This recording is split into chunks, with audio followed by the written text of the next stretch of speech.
Centrifugal force. There are some key things that we need to establish here.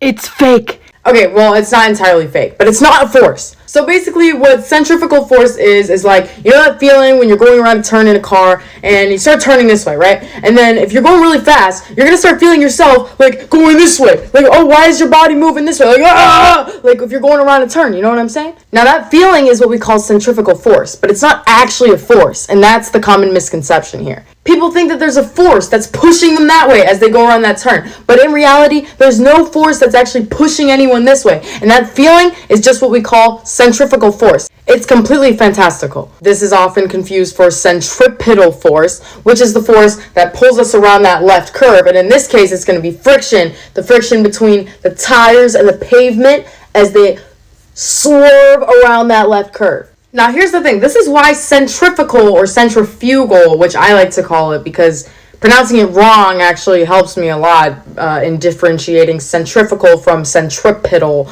So I just prefer to call it centrifugal. You know, like the way a centrifuge like spins around and around.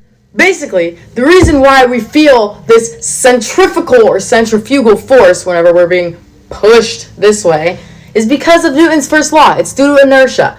You see, our natural tendency is to move in a straight line, right? So whenever we have this centripetal force that's pulling us around this way, or in this case, friction, because the car and everything else is going around this way, and our natural tendency is just to go in a straight line, we feel like we're being pulled to the right, when in reality, there's no force acting on us at all, except for whatever the car is going through within this centripetal acceleration. So the next time you're being flung towards the outside of an amusement park ride, the ones that like spin around like this, and they usually have some loud music blaring in the back, whenever you're being flung towards the outside of that ride and then like all these people start smashing into you, it's not some force that's pushing you towards the outside of the ride. It's actually you just trying to, go with inertia, and then this entire ride is actually just pulling you this way. So that whole kabobble just creates this centrifugal or centrifugal feeling, which is not a real force. So that's basically the breakdown between these two different things, centripetal and centrifugal force, and why this thing is a completely fantastical misconception,